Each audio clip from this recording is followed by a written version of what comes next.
this sport affords you a lot of different circumstances, a lot of different events, a lot of different ups and downs. I mean, it's part of the fight business. For me, I'm not about avenging losses. For me, I'm about the constant and never-ending pursuit of the best version of myself, and I can do that in the UFC. I'm excited to go out there and compete against the next UFC lightweight that I get the opportunity to compete against. Out of curiosity, how much of that peace of mind comes from the fact that you never did close out number 3 with Eddie Alvarez? I'm not really worried about that either. This is once again, it's circumstances, and it's for me, it's the trilogy fight with Eddie would have been awesome, but this is an even better opportunity. Fighting in the UFC is where I've always wanted to be. I feel like I'm at home. I feel like I'm the best I've ever been, and I can't wait to go out there and prove that. Either I am who I say I am, or I'm not. Either way, we get to figure that out very soon. Got a lot of wins, got a few losses. I'm not worried about any of those shortcomings or losses of my past. I'm only looking toward the future and the exciting opportunities I have in front of me and the ultimate proving grounds, the UFC. Can you describe what it's like training for both guys potentially? Is it one day you focus on one, the next on another, or how do you split it? I focused the majority of my training time focused on me. What can I do to get better as an athlete, as a competitor, and as a fighter? Obviously, I'm training to compete against two very different styles. Khabib is more of a grappling style. Gaethje is more of a striking style. So if I can just become the best, well-rounded mixed martial artist, both coupling and mixing together the ground game with the striking game, I'm going to put myself in the best possible scenario to be successful against either opponent. So getting to this fight healthy, happy, and ready to make weight and step inside that cage against either guy is the goal. Spirits are extremely high. Couldn't be happier. I'm excited to go out there and compete, whether I get to compete or I don't. If you don't get to fight for the belt on the 24th, who ideally would you want to be your first fight? That's up to the powers that be. That's up to the brass and the UFC. Obviously, the UFC lightweight division is stacked from top to bottom. The top 5 is an absolute murderer's row. Obviously, having my name thrown into the hat as the backup for the main event against the number 1, number 2 guy is something I do not take lightly. I've been training my tail off accordingly, and I don't have a specific opponent in mind. Somebody inside that top 5. I've said it from the very beginning. I want to come into the UFC. I want to get thrown into the top 5. Either I am who I say I am, or I'm not, and we'll find out pretty quickly. So I want somebody in the top 5. Anybody in the top 5. Hey, thank you, Michael. Best of luck. Thank you. We'll take the next set of questions from Nolan King with MMA Junkie. Hey, Michael, I appreciate the time today, man. When we spoke before your last fight, you were talking about free agency, and you were saying you weren't really sure what to expect. So going through that process, can you just talk me through what it was like and why ultimately you chose the UFC? I think it's no secret. I mean, ultimately, I wanted to be in the UFC. Ultimately, I wanted to fight in the UFC octagon. I wanted to go out there and compete against the best guys in the entire world. Now I get that opportunity. If you would have asked me, 6 weeks ago, if I was going to sign with the UFC, I would have said, I don't know. I'd say this. I know what my heart said. My heart said I wanted to be here. My heart said I wanted to be on these calls. My heart said I wanted to be going to Fight Island. My heart said I wanted to go and get the opportunity to become the number 1 lightweight undisputed fighter in the entire world. But there's also business decisions that need to be made. There's also numerous organizations vying for my for an opportunity to have me on their roster as well. And that's kind of what happened. We spoke to numerous organizations, but ultimately when I went to Vegas and I had the conversations with the UFC, the phone calls, the face-to-face meetings, I felt like everything lined up perfectly for the perfect storm of all the last 11 years, the culmination of all the patience and all the persistence, a lot of ups, a few downs, a lot of pain leading to this moment to get the right deal at the right time with the right organization. And here we are. And I couldn't be happier to be fighting in the UFC very soon in an octagon near you. I think a lot of people were expecting you to get a big fight in your debut, but what do you think it says about the organization's faith in you that, your first potential opportunity here is fighting in a title fight? I know you're the backup. So were you kind of surprised by that at all? That was that they were throwing you right to the top, or was that just say what they think about you?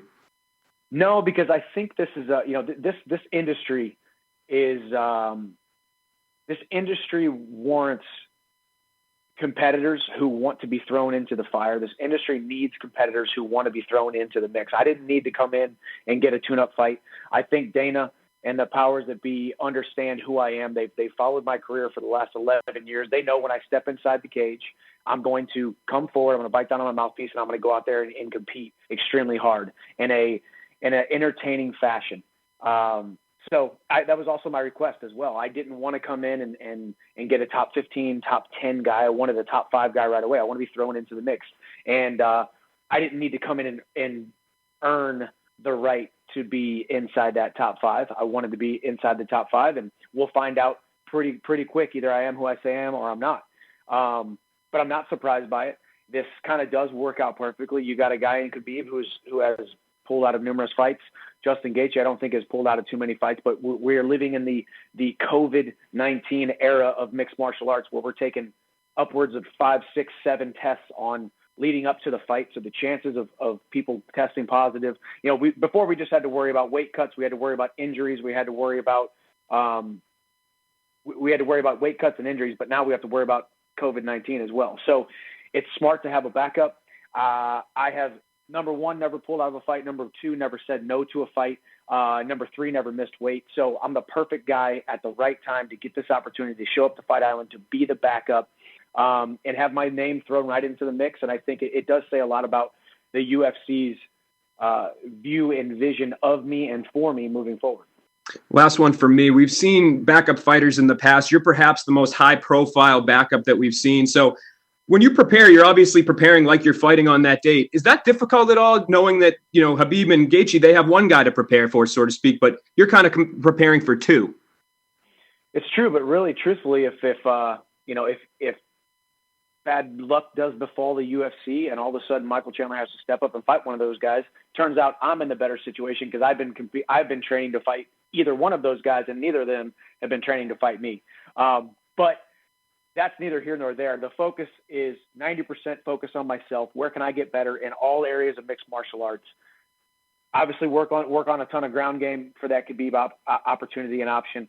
Focus on and clean up my striking, offense and defense for that possible Gaethje matchup. I think I match up extremely well with both of them from a mixed martial arts mixing of all the different styles. I think I'm kind of the guy in between. I'm kind of the perfect middleman between your ground game fighter in Khabib and your striking fighter in Justin Gaethje, who isn't afraid to go out there, sling leather, and get into a war. I'm the perfect mixture of both of those guys, which in turn makes me a great matchup for either of those guys. So if I just focus on being me, focus on getting in great shape, showing up happy, healthy, and hard to kill. If I show up October 24th with a fight, I think I'm going to do extremely well against either of those guys and cement myself immediately into that top lightweight in the world picture. Appreciate the time, Mike. Thanks. Thank you. We will take the next set of questions from Dennis Geico with RT. Oh, Michael, how are you? I'm good. How are you? Doing good. Obviously, you don't know if you are going to fight at UFC 254 and which fighter would you face, but which fighter would you rather test yourself against, Khabib or Justin? It's always been the number 1 guy, and this has always been the question that gets asked to me all the time. Who's your dream matchup? My dream matchup is whoever the number 1 guy is in the world. And I sat down with the UFC, and I sat across the table from Hunter Campbell, and I looked at him and I said, listen, I have not been training to fight the guy that I signed on the dotted line for the last 11 years. I've always been training for your champion, for the number 1 guy in the world. Back in the day, it was Benson Henderson and Frankie Edgar. And then all the way through the Rafael Dos Anjoses and the Anthony Pettis's, and then into the Eddie era, and then the Conor era, and then now the Khabib era. I've been training to fight those guys since day one. So for me, it's always been, who's the number 1 lightweight in the world? The number 1 lightweight in the world is Khabib Nurmagomedov. He's looked as close to as unbeatable as any fighter ever has in the history of the sport. So that's the guy I want to test myself against. That's the guy who it excites me to stand in front of. That's the guy who it excites me to stand across the cage from. So he's the number 1 guy. I want that number 1 spot. Either way, it's hard to talk about this scenario without, without realizing that this is bad luck happening for the UFC and this main event falling off and then me stepping in. But if I had it my way, if a fighter does pull out, I would like for it to be Gaethje, so I can fight Khabib, be the number one lightweight in the world, the night of October 24th. Do you remember the day when Khabib won the championship belt against Gaethje on April 7, 2018? Where were you back then, and were you watching this fight live? I was watching the fight live. I've always been interested in Khabib Nurmagomedov as an athlete. From day one, when he first stepped into that UFC octagon, I knew he was a special talent. I knew he was a special competitor. I knew he would eventually be the champion, be the number one lightweight in the world. He's always been a guy I've had my eye on. He's a guy who I've at times emulated and tried to pull things from his style. He's also a guy that I've trained for the last, 3, 4, 5, 6 years to make sure, okay, I need to have my game in a place where I can beat that guy. And now I possibly get that opportunity. I think I was at home. I was having a party. I was having people over for the fights, and we were watching it. And I remember being in the room with numerous family members and friends, and all of us saying, okay, that's our guy. And he's probably going to be holding that belt for a very long time. Possibly whenever I step foot into the UFC octagon for the first time, I bet he's probably still holding the title. Here we are, fast forward 2-3 years later, and that is the case. So now I get that opportunity on October 24th, possibly, if not October 24th, sometime in 2021. So did you think back then, how would you do in this fight against Khabib when you were watching him fighting Gaethje? Yes, because I've always, I've always, as I said, admired his style. He has a very ground game dominant style. He lets it be known exactly what his style is going to be. He's going to come forward. He's going to put pressure up on you. He's going to push you up against the cage. He's going to pick you up. He's going to put you down, and he's going to hold you there for 25 minutes if you let him, or until he gets the finish. So that's a part of my game that I've always said, I think I have the right recipe to beat a Khabib. Now, Khabib Nurmagomedov is the best lightweight in the world. As the records stand, as the rankings stand, he is the number one lightweight in the world. But I believe I have the recipe to beat Khabib Nurmagomedov. I believe I am the dark horse of the division. I immediately went from outsider to insider to dark horse to champion in the next 12 months, and that's what I'm going to do. And whether I have to beat Khabib or I beat Gaethje or I beat someone else, I will be UFC lightweight champion in the next year. All right. Thank you so much. Thank you. We will take the next set of questions from Ezekiel Berganzi with Somos MMA. Hey, hello, Michael. How are you? I'm good. How are you? Fine, thank you. So, like you said, you jumped from the outside and you just get into the mix of the top 5 contenders in the lightweight division. So, do you feel pressure about that? And do you feel like this is similar to the Ben Askren situation when he just got signed to the UFC and he got in the mix, in the top 5 mix? No. So number one, I don't feel any pressure whatsoever. This is the biggest opportunity with the least amount of pressure. Pressure is stepping in the cage against a guy that you're supposed to beat. Nobody says I'm supposed to beat Khabib. Nobody says I'm supposed to beat Gaethje. Nobody says I'm supposed to beat anybody in the top 5. I say that. My family says that. My training partners say that. My coaches say that. So there's a very small group of people out there that truly believe that I'm, the number one lightweight in the world. But they also didn't think I was going to beat Eddie Alvarez back in 2011 when I was 8-0, only 16 months into the sport. I love being the underdog. I love being counted out, and I love having the deck stacked against me. That's what we live for. It's these types of opportunities and moments that we live for. So when you talk about pressure, no, I think there's zero pressure. There's just excitement. There's a newfound joy and a newfound tenacity and a newfound purpose for myself and all my life that I get to go compete against the best guys in the world. I've been saying I'm the number one lightweight in the world for 10, 11 years.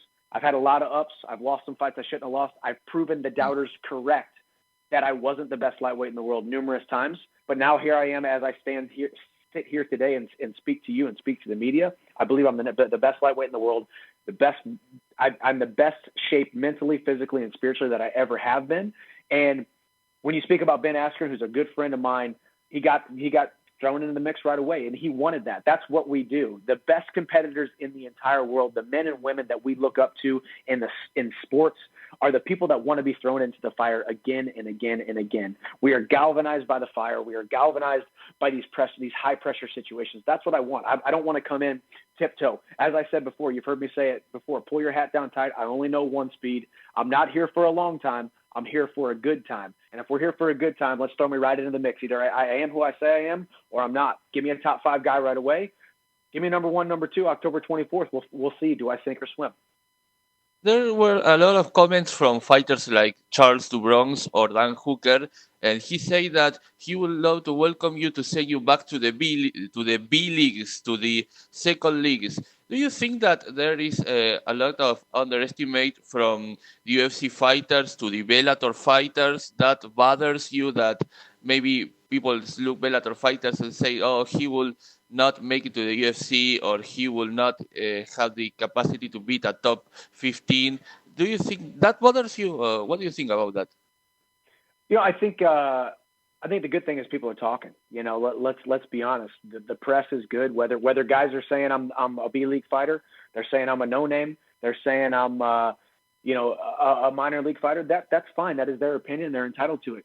There's a very large contingency of people out there who think I am in the top of the division, of the lightweight division in the world rankings, in the standings. There's a lot of people out there who believe that.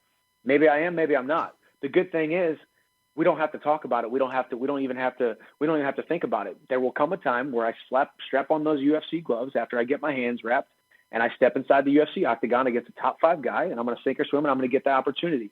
Dan Hooker, phenomenal competitor. Charles Oliveira, phenomenal competitor. Possibly fights with those guys down the road. I don't know what fights will happen. As I said, I'm not a matchmaker. I'm the fighter. I show up. I'm a great employee first. I show up. I say yes. I sign on the dotted line. I make weight. And I go out there. I bite down on the mouthpiece, and I get into a physical altercation, hand-to-hand combat. If it's with one of those guys, we'll see. As I said, I need a top 5 guy right away. There's a lot of speculation right now with Conor, Poirier.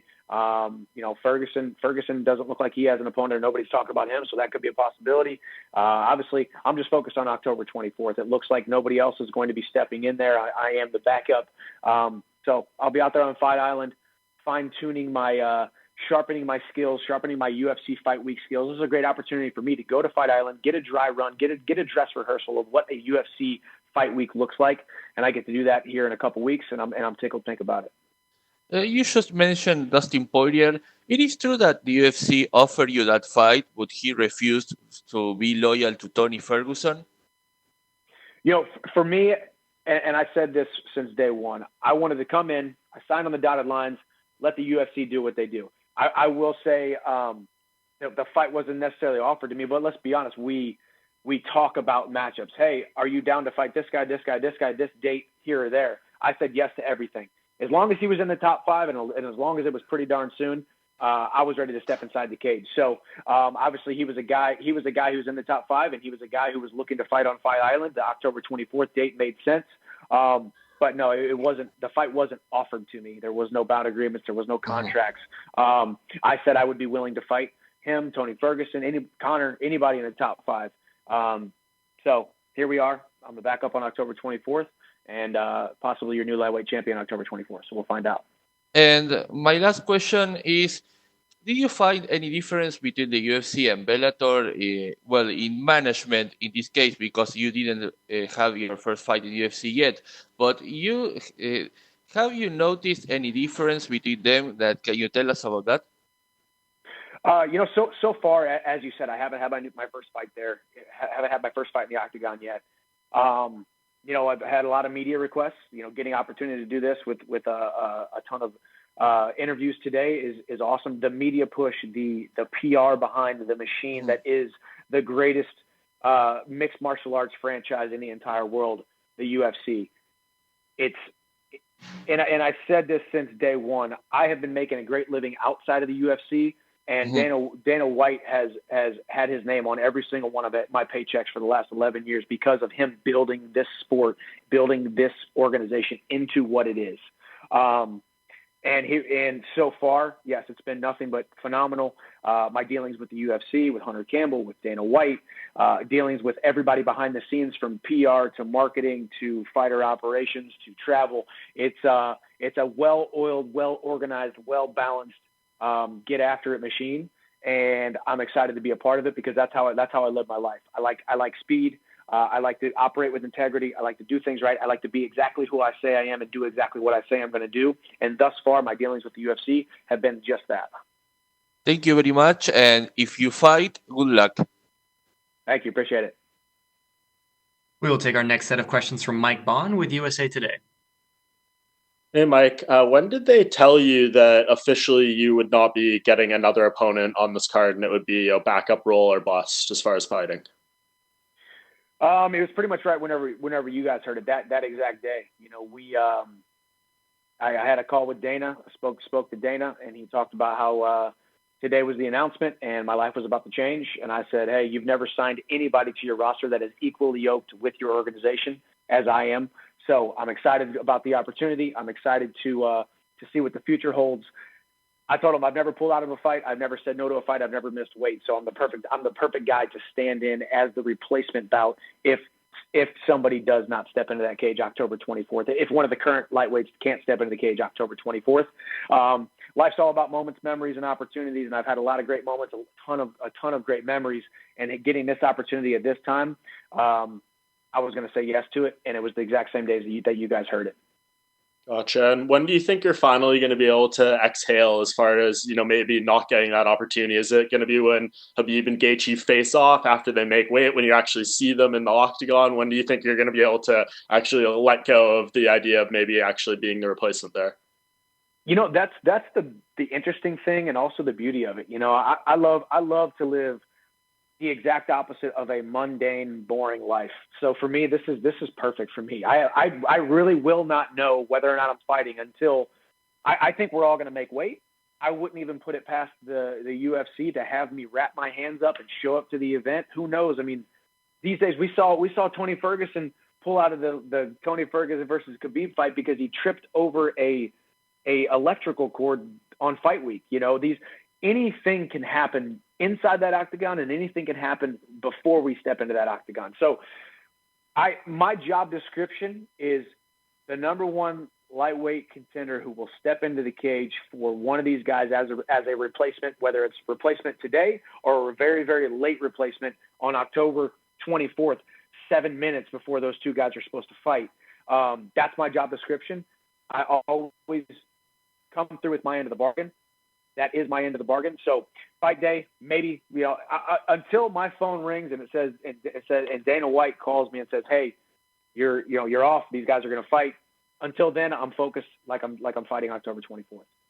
Yeah. Is there going to be any part of this that's going to be tough to deal with after the fact? If you don't fight, like you go through a training camp, you build it up so big in your head, and then you don't get to go have that release that you would typically have in terms of the fight.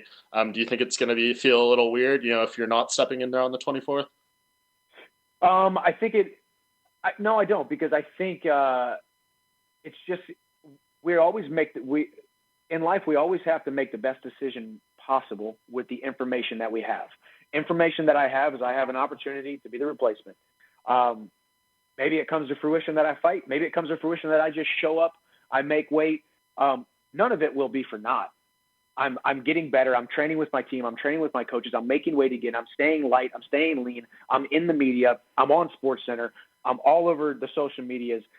My name is being inserted into the mix very quickly as one of the top lightweights in the world. So whether I step into that cage October 24th or not, whether I just make weight and then I kick back and watch the fights in a back room somewhere or at the hotel, that's all part of the process. It's all the reality that which I need to accept. And I think embracing and enjoying the uncertainty that comes with the sport of mixed martial arts, both inside the cage and outside the cage, is something that I will look back on someday and miss. 15 years from now, when I'm a retired fighter, I look back, even if the weight cut is horrible, and even if one of these guys pulls out, but then comes back and pulls out, and I was this close to getting a title shot on my first fight in UFC, and it seems like a bad scenario. I'll look back 15 years from now and say, man, that was an awesome experience. What a great time of life. What a time to be alive for me. And what a great opportunity. So no matter what, none of this is wasted. Not one moment since I signed with the UFC has been wasted. We're building, we are onward and upward, and we are growing. And I'm moving towards becoming the best lightweight in the world, like I've said I have been for the last decade. And soon I'll get to prove it. Great way to look at it. And I don't know if I've heard you ask this one before. What do you think of the UFC octagon compared to the circular Bellator cage? Do you think that impacts your fighting style at all in terms of footwork, the ability to cut corners, things like that? That is actually really interesting too, because my business partner and my production company, we're down here filming some content. He just started talking about this morning, because I'm wearing the UFC gloves now in my training. We're getting some awesome footage. And then we started talking about, oh, now you're going to be fighting in an octagon or a cage. And or in a circular cage is what I've been used to the last basically 23 fights. But I don't really see a difference. I think when you're inside that cage, well, number one, I train inside an octagon at Stanford MMA down here in Florida, in Deerfield Beach. So I'm training in an octagon. So before I was training in an octagon for a circle cage. Now I'm training in an octagon to be fighting in an octagon. So I've been prepared for it. I think at some point the shape of the cage doesn't really matter too much. It's more the symbolism. It's more symbolic of, for me, stepping into the ultimate proving grounds, which is the UFC, and I'm excited about the opportunity. I don't care if it's a square, an octagon, a circle. I'm going to go out there. I'm going to bite down on my mouthpiece and get into a hand-to-hand combat. But I am extremely happy, extremely excited that it is the UFC octagon. Well, last thing for me, you mentioned a bunch of times that you want a top 5 guy if this doesn't materialize. And you mentioned that potential Conor versus Poirier fight that would take 2 guys off the board. Do you think that's a fight that makes sense for the division? And I guess, is there any disappointment that those wouldn't be 2 options for you if they do fight? Of course, I wouldn't say the word is disappointed. It makes sense. I mean, that's a good fight. There's been momentum brewing on Poirier's side. Since he lost to Conor, he's looked nothing but spectacular. Conor McGregor is the biggest draw in the history of combat sports. If that's who Conor wants to fight, he's going to fight him. If I'm who Conor wants to fight, he's going to fight me. But yeah, talking about those 2 guys, if those 2 guys are matched up, yeah, that takes out 2 guys in the top 5. Obviously, with Khabib and Gaethje lined up, Conor and Poirier, that really only leaves Tony Ferguson. So I'd love the opportunity to fight Tony Ferguson. I'd love the opportunity to fight anybody in the top 5. So we'll see what happens. Either way, if I take my competitor hat off and I put my fan hat on, Conor versus Poirier is a great fight, even though I would love to fight either of those guys. Great. Thank you, Michael. Appreciate the time. Thanks, Mike. We will take our next set of questions from Cote Cruz with the 4 to Win podcast.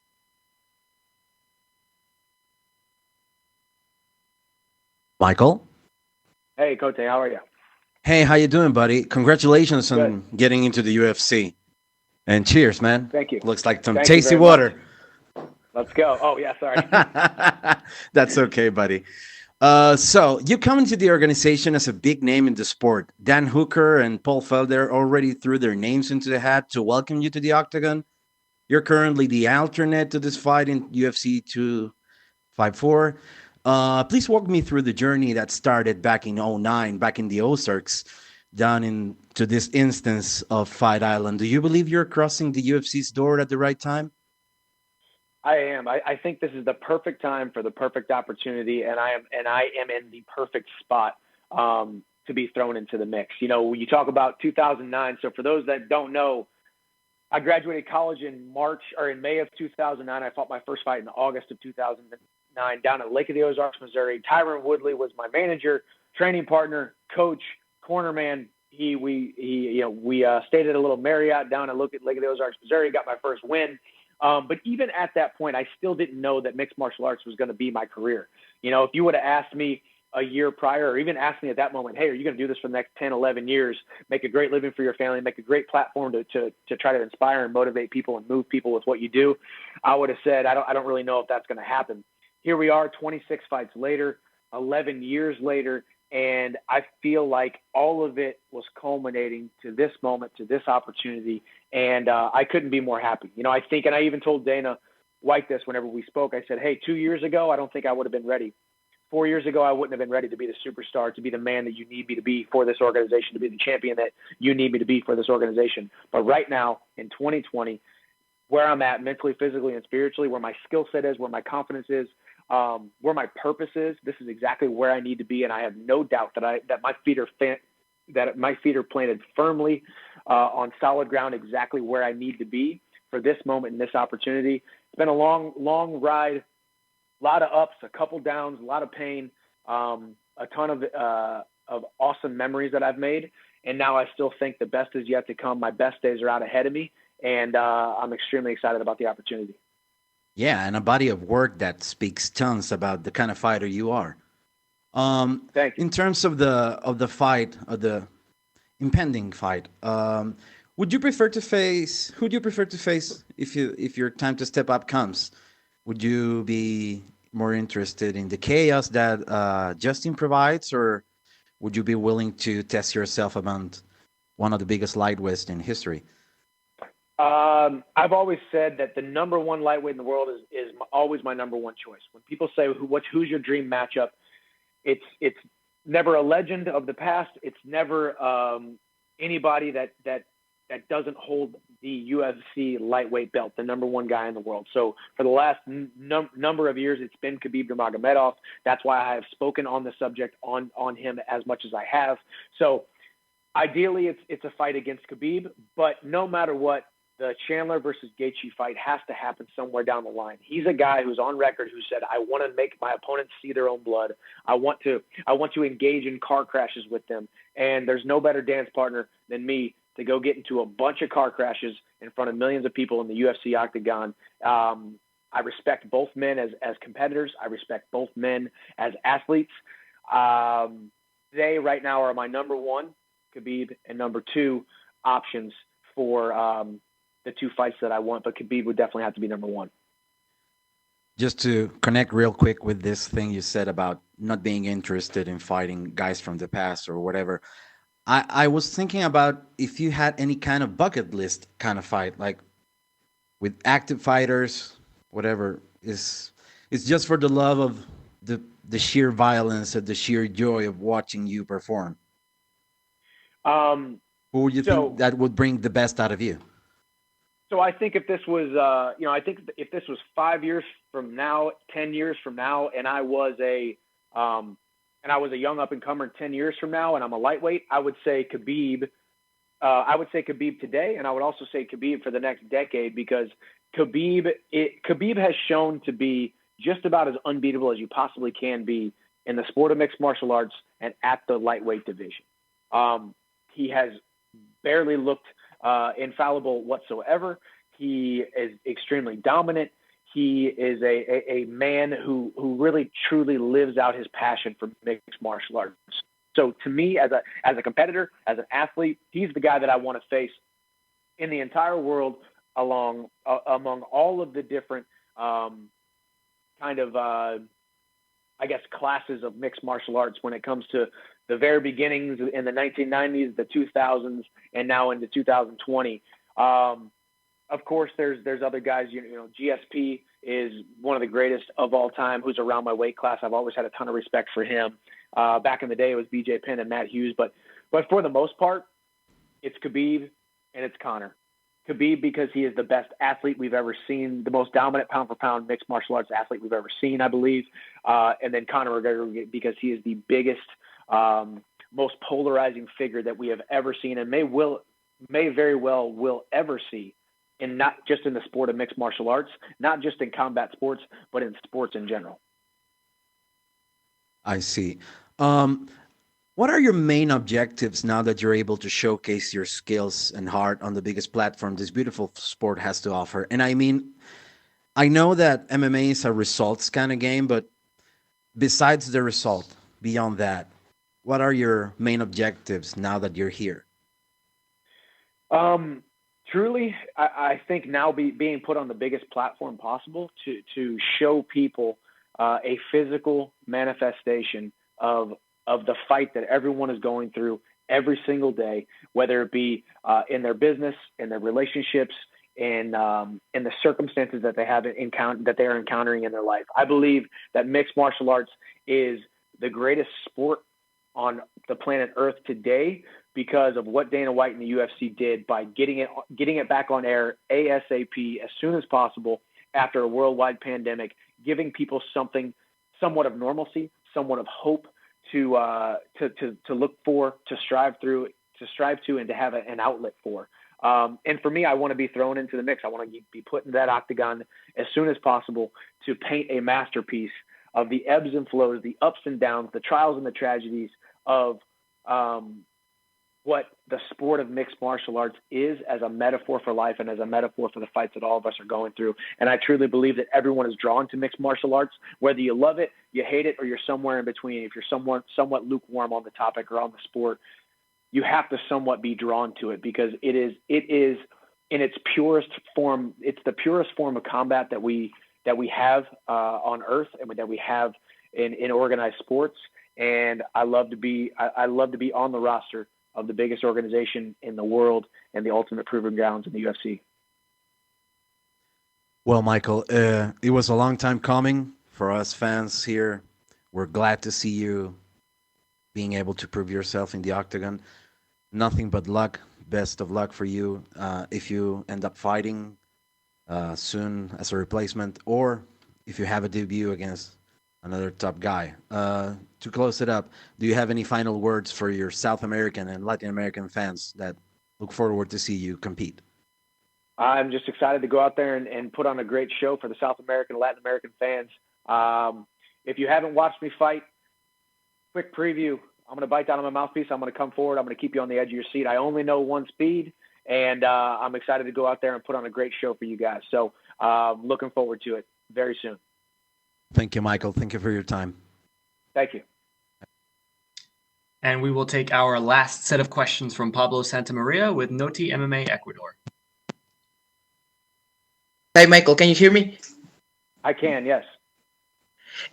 Well, the first thing I want to ask you is, what was your reaction when Dana told you that you will be the replacement for the title fight? It wasn't something that I necessarily saw coming, but I knew we were talking about that October 24th date. There was numerous guys that were available in the top 5 for that October 24th date. Whenever the stuff was happening behind the scenes with the other fighters in the top 5 who didn't want to step into the cage to be October 24th, that seemed like the best option that the UFC needed out of me. I've never once turned down a fight. I've never once said no to a fight, and I've never once missed weight. So I am the perfect guy to be the backup for October 24th, arguably the biggest card of the entire year and arguably one of the biggest UFC lightweight title fights in the history of the company. So to get my name thrown in the mix and to be the guy that the UFC can rely on if things start to go south was a perfect storm for me because it shows my reliability and it shows also the UFC's vision and view for me and my career right out of the gate.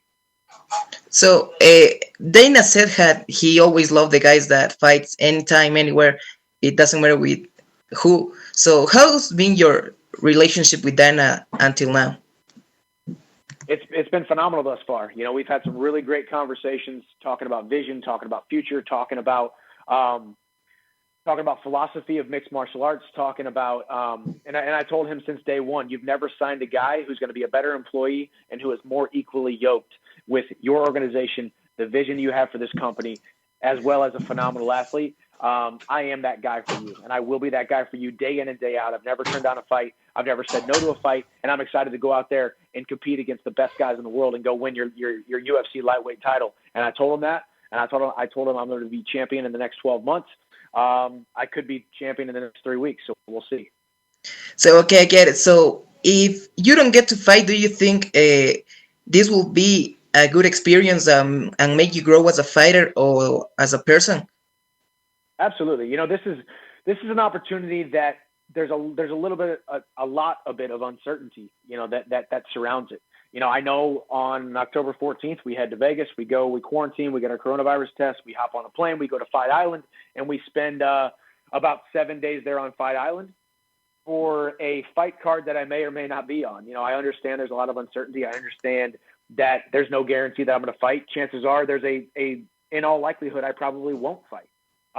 But you have to have a fallback plan. You have to have a safety net, and there's no better, more exciting, more willing and able competitor to be your fallback plan than myself, especially as hungry as I am. I said right away, I'm not here for a long time. I'm here for a good time. They know they're not signing the 22-year-old kid who's going to be here for the next decade and a half.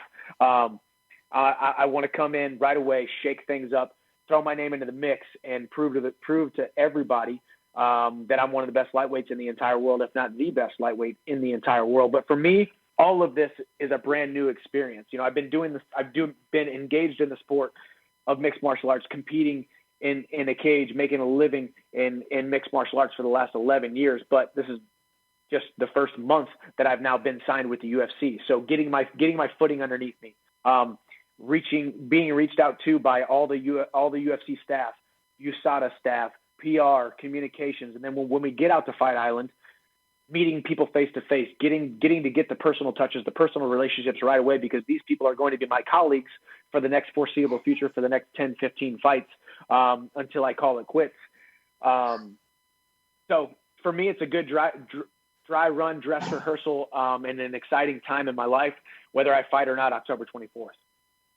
Okay, I get it. So, I mean, you in an interview with Ariel Helwani, you said that you think your wrestling is better than Khabib. So a lot of people were talking like, "Oh no, what?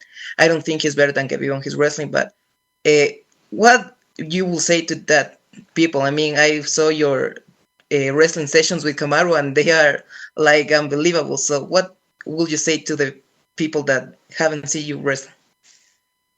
Well, a lot of those people don't know what Division I NCAA wrestling is. They don't understand what folk style and freestyle wrestling is. They see what Khabib does, and his dominant manifestation of grappling and pushing guys up against the cage, and they call it wrestling. Khabib's mixed martial arts wrestling and sambo is extremely exceptional. It's exquisite. It's as close to unbeatable as we've seen of any style matchup, not just in the lightweight division, but across all divisions in the UFC. And but what I bring to the table is a perfect mixture of mixed martial arts, striking tenacity, mixing it up with wrestling, being able to pick a guy up, put him down, and being able to get up if Khabib takes you down, and being able to hold Khabib down if I take him down. That's what I believe. You know, I could be wrong. I don't think I am. I think I'm correct in my assessment of my skills, and I hope I get the opportunity to prove that in the very near future. Okay, Michael. So, if you cannot fight Justin or Khabib, you have Tony, Dustin, and Conor. If you could pick any one of those three, who would you pick to fight? Conor's the biggest name in combat sports, in the history of combat sports. So if we have fans there, I want to be a part of a Conor fight with a ton of people in the crowd, millions and millions watching on TV, on pay-per-view. That's the fight that I would want outside of Khabib and Gaethje. But Poirier and Ferguson are by no means playing second fiddle to that. I would love any of those three matchups, any of those top five guys, Khabib, Gaethje, Conor, Poirier, or Ferguson. Those are all perfect scenarios, perfect guys for me to fight. It looks like Poirier and Conor might be setting something up in the works, getting something matched up. That leaves Tony Ferguson. I think he and I could go out there, put on a phenomenal show for the fans. Okay, so you're talking about the Conor and Dustin. If that fight happens, who do you think will win? I think Conor beats Poirier again. I do think. I think the Conor that we saw step into the cage against Cowboy Cerrone in his last outing. I think that we didn't get to see much of his skill set, but his poise, his focus. He looks like Conor is a constant pinball of being extremely motivated and then kind of going off the rails a little bit. But I think a focused Conor McGregor goes out there and would be able to beat Poirier again. But Poirier has looked phenomenal in his last few outings. But I would have to give the slight edge to Conor. Okay, so would you like to send a message to your Ecuadorian fans, Michael? Yes, I love the people of Ecuador. I can't wait to go out there and put on a phenomenal show for you guys. Whenever I finally get to step into that octagon, be on the edge of your seat. Don't blink, because I'm bringing fireworks, and we're going to have a good time. Okay, thank you very much, Michael, and I cannot wait to see you in the UFC out there. Thank you, Pablo. Appreciate it. Thank you, Michael. That is the end of our time with you, sir. We really appreciate it. You did a phenomenal job. Have a fantastic day, sir. All righty. Appreciate you guys. Have a great one.